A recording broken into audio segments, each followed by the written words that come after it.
July 7th, 1998. MKO Abiola walks into a meeting with American diplomats and never walks out. After sipping tea, he coughs violently, collapses, and dies on the spot. What really happened? Straight from the man who was there, Major Abdul Rashid Aliyu's explosive Oputa panel testimony. The evidence I shall give before this Honorable Commission shall be the truth, the whole truth, and nothing but the truth. So help me God.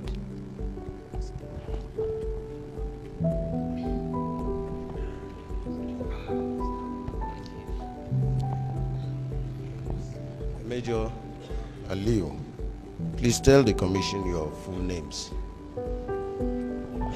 My name is Major A.M. Aliyu. Abdurrashid Muhammad Aliyu.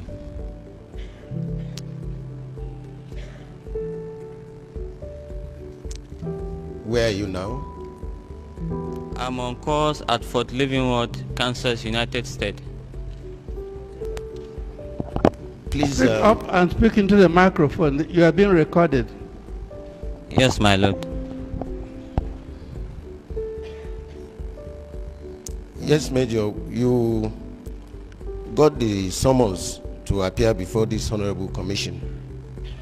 Yes, my lord. Please, would you explain why you were not here at the last adjourned date? My lord, there was a disaster in United States and they've closed all their airspace. There were no flights. They restricted people from leaving the state and I find it difficult to get flight. In fact, before I come, the embassy have to come in. We have to use diplomatic sources. So it was not in disobedience to the summons? It wasn't, my lord. Thank you. We thank God for your life.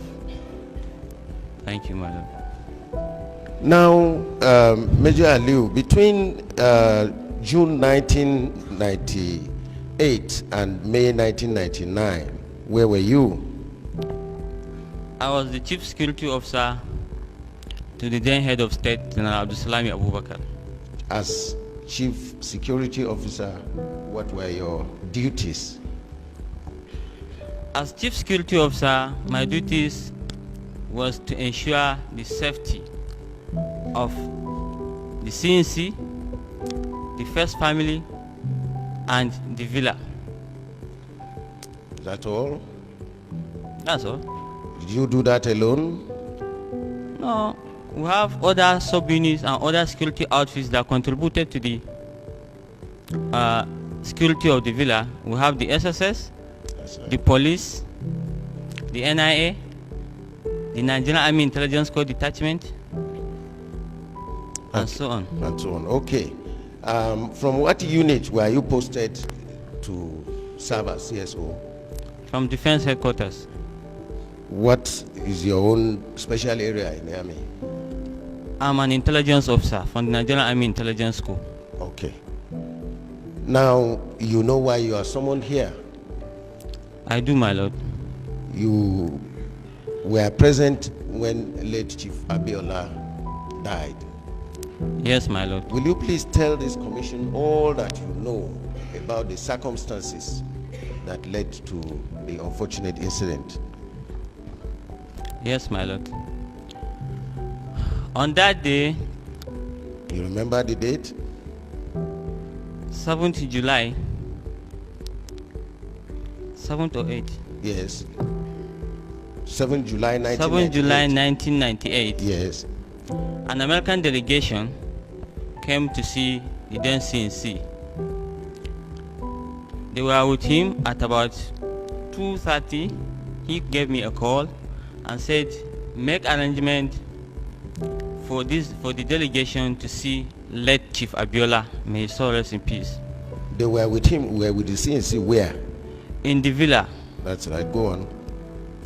Then I call SP Zadok. I can see he's promoted. He was inspector then. I call him. Who? SP Zadok. That's right.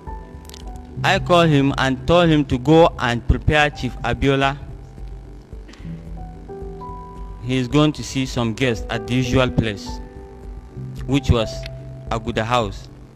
I now call the Aguda House, talk to the stewards there, and ask them to prepare the necessary drinks and so on that they used to give when visitors come. I waited in the office for the delegation to come out. When they came out, I told the drivers and the then Minister of State for Foreign Affairs, who was with them, Alhaji Buhari Bala, that they should go to Aguda House. I will come and meet them there. From there, I went straight to where the late chief was detained. I met Zadok there. We entered the vehicle and started coming towards Aguda House. Zadok was... You and who entered the vehicle? Zadok was driving. Yes. A bodyguard was staying in the front. Yes. Myself and late Chief Abiola was staying behind. When we were approaching Aguda House, there was a radio call from our control. They requested Zadok should come and open the office of Chief of General Staff. My lord, you can remember that there was, within those periods, there was no Chief of General Staff because of the situation, and the then Chief of General Staff was just appointed. That was the first day he will be in office. And after that coup issue, the offices of Chief of General Staff were locked up, and Zadok was in charge of those offices, so he was holding the keys, and nobody had access to the place. So when the CJS came to the place, because he did not tell us he was coming, we were not aware, so I did not instruct Zadok to open the offices. So when he was there, there was a radio call that the CJS is already in the office and he needed those keys. I now told Zadok, okay, when we arrive at the house, go ahead and open the offices while Chief will be seeing the American delegation. When you finish, you come back. By the time we arrived at the house, in fact, he was about going. I said, no, don't go with that car. Which car? The car we came with. What car was that? Yes. A 504. That car was tinted. It has a tinted glasses because it's specially kept for carrying Chief Abiola. And if you go with it and we're taking him back, that means we use a plain car, which was not good. So I asked him to leave that car there, give the BGs the key, and take my own staff car and use it to the place. In case we finish with Chief before you come back, we'll be able to take him back. He now left to my car. I entered inside with Chief, and we met Thomas Pickering, Go on. Susan Rice, Ambassador Twerel, and Alhaji Buhari Bala, Minister of State for Foreign Affairs. When we entered, they exchanged pleasantries. They talked. The chief recognized Thomas Pickering, mentioned how they were met, cracked jokes, how they were blamed for planning coup against Murtala, how they were arrested, and so on. He recognized, remember some members of state inside. Now, he asked him, "How are you well?" He said, "Yes, I'm well. You can see I'm quite okay, except for this, my swollen foot." Then he said, "You see, I woke up this morning. I was not told I'm seeing you people early enough, so I rushed myself in brushing my teeth. Unless that I have some toothpaste maybe hanging around my throat." So they cracked jokes over it and they sat down. I went to sit just about a meter away from them. Now, at this junction, the steward came in with the refreshment, put their cups, served them. I wanted to serve them. What were these refreshments? Tea and coffee. Tea in one flask, coffee in one flask. He asked them if they will take. Susan Rice accepted to take tea. Ambassador Twerel accepted to take tea. Ambassador Pickering accepted to take coffee. Late Chief Abiola declined. They were served and the steward left. Then they went ahead on their discussion. After a few minutes, the chief started coughing. Then he said, "Excuse me." Then they continued again. He started coughing again. After some times, the coughing became profusely. He was coughing and coughing and coughing. So Susan says, maybe if you get water or something, it will clear. So he said, yes, okay. He will take the tea. At that time, I stood up from where I was standing. I moved towards the center table to serve him the tea. But Susan Rice, being the only lady there, she served him the tea. And I was standing there watching over her because I also have interest there. I watched when she served him the tea before I went back and sat down. Now, at this juncture, he was coughing continuously. Then he paused, picked the cup, and sipped the tea, then kept it back. After that, the coughing increased. So he stood up and said, "Excuse me," removed his big gown, went into the toilet. Then all of us heard him coughing. After about a minute, I was getting worried. So I jumped up. I said, "Chief, are you okay? Are you okay?" I went to open the door of the toilet. As I was about going in, he was coming out.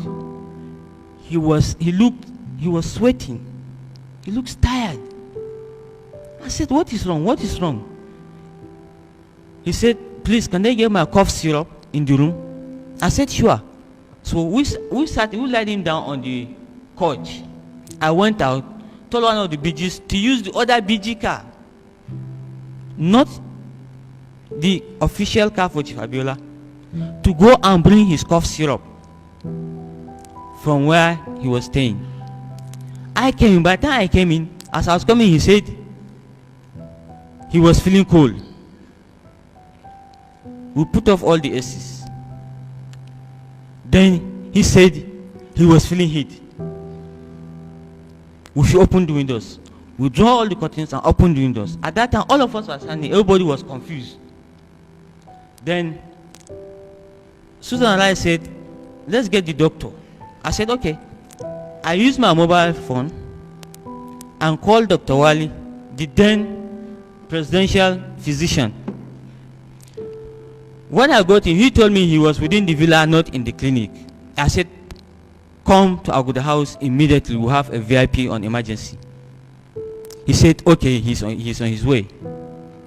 We were there waiting for him to come. Then it occurred to me that, look, I know how this man reasons. He may said he will run to the clinic to bring his medical bag. I tried to get him on the mobile. I couldn't get through. So I had to dash out. And I told Alhaji Buhari Balde, "Stay here." So I had to dash out, enter my car, and rush and intercepted him at the junction. He was already going towards Aso Clinic. I said, "No, just come like that. Look at him first. Then we can go for the back." He said, "Okay." He now turned with the car and followed me. Then we arrived at the place. This took us exactly 7 minutes, 40 seconds. When he arrived, he touched his pulse. He looked at him. The chief was lying down. He left the couch. Now he was on the floor. They were fanning him. He was sweating. He was groaning. So he said, "Look, we have to move him to the hospital. Let's call for an ambulance." I said, "No, we're not going to wait for an ambulance. Let's put him in the car and just go." All of us joined hands, picked chief. As we were doing that, Zadok arrived. When Zadok arrived, I said, "What is happening?" I said, "The chief is sick." We now put him in the car, and immediately we started moving. I called the clinic and talked to Dr. Ali, one of the doctors in the clinic. I told him, "Look, set up the emergency room immediately." Dr. Ali said she set up the emergency room immediately. Get all the doctors, get everybody ready. He's coming with a VIP patient. Emergency situation. He said, "Okay." And on our way to the clinic, I called the CNC, his direct line. He was not in the office. Then I called an officer's mobile. I said, "Why CNC?" He said, "He is in a meeting." I said, "Go and give him inside." He said, "He's in the chambers." I said, "Go and give him the phone. I want to talk to him." So they gave it to him. He said, "What is it?" I said, "The chief is sick.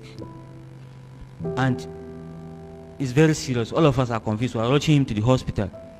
Emergency situation." He said, "Did you get Dr. Ali?" I said, "Yes, he's already here with us." He said, "Okay, keep me posted. Let me know what is happening." I said, yes, sir. When we arrived at the clinic, we picked him up, took him to the emergency room. All of us moved into the emergency room because the confusion was so high that nobody remembered all this protocol of emergency room is only for doctors and so on. All of us were there. The American delegations, the Minister of State Foreign Affairs, myself, the doctor, and everybody was just there. The doctors were doing all what they could. Then I saw the Chief of General Staff arrived at the Asa clinic in only one car, only him and his ADC driver, not even oddly, without cap. He said, what is happening? What is up? The CC just called me and told me that. So he was like confused. He went in. He was mortal and said, oh my God, not this hour, not this hour. Then I saw him trying to I was afraid, let you know, if small people like us did that, it's understandable, and when we have our second in command doing that in front of another country people, it will give a kind of impression. So I suggested, sir, it's okay, why don't you go back, we will sort things out. He said okay. He went back to his vehicle and left. After some time, I called the senior. I told him, we are still here, the medical team are still working. He said, by the way, do you know whether his family have left? Because his family saw him the previous night. I said, I don't know, but they were staying in Baba Gana King Ibe's house. He said, okay, get him. If they are there, tell him to bring them, let them come and see what is happening. I go to Baba Gana King Ibe on phone. I tell him, sir, our guest is seriously sick. We are in emergency room. The CNC directed that I should tell you to bring his family as Asoklim to come and see what is happening. He said, oh my God. He said, okay, I will do that. After some time, before Baba Gana King get to me, or before the family arrived, the chief gave up. That took what time? It took between the time you got to the clinic and when you were told he gave up. Exactly 1 hour 20 minutes. Go on. Now, I now call the CNC. I told him, well, he has given up. Since he said, oh my God, why this hour? Why now? He said, okay, I'm closing the office. You people should meet us at home. And that day he was having Council of State meeting. He was with all the governors. They have to stop the meeting and carry some few governors, his CGS and his service chief. They went straight to the residence. At this time, Susan Rice told me that, look, accept our condolences. We have seen all the people have done. I mean, I know it's a grave shock to you people. Now, is there anything you people want us to do for you? I said, yes. Please give us the privilege of letting the family to know first before the press or the whole world know about it. They said, well, you know our arrangement. We already have pressmen waiting for us at the airport. If we leave, we are supposed to go and give press conference and we'll take off back. So, how much time do you want us to give you? I said, well, the family are already on their way. So, as soon as they arrive, we are going to tell them, then we can go. They said, okay, is there anywhere we'll sit? I said, let all of us go to the residence. The residence of who? The CNC. All of us left in a convoy. And on our way to the house, I got Baba Gana King Ibe on mobile again. I told him, well, it's unfortunate. Our guests have given up. And the family, instead of going to Aso Clinic, they should meet us in the CNC's residence.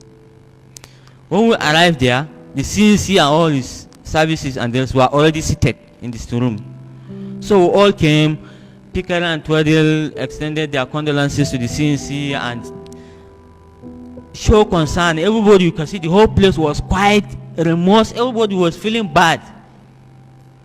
Then the family arrived. When the family arrived, I took them to a second sitting room. Then the CNC said, oh my God, how can I tell this family? What will I do? Then Susan Rice offered, say, I'm a lady. I will help in this situation. She stood up. The CNC stood up. And one or two of his service chiefs with the CGS, I can't remember, but they now moved to that smaller sitting room where the family was seated. Then the CNC told them, and Susan Wright and the Pickering said, look, we were there, everything happened in front of us. And I don't think there's any foul play. He told them that, please accept our condolences, this and that, and left. So when they came out, they now entered their vehicle and left for the airport. And that was when they gave their press conference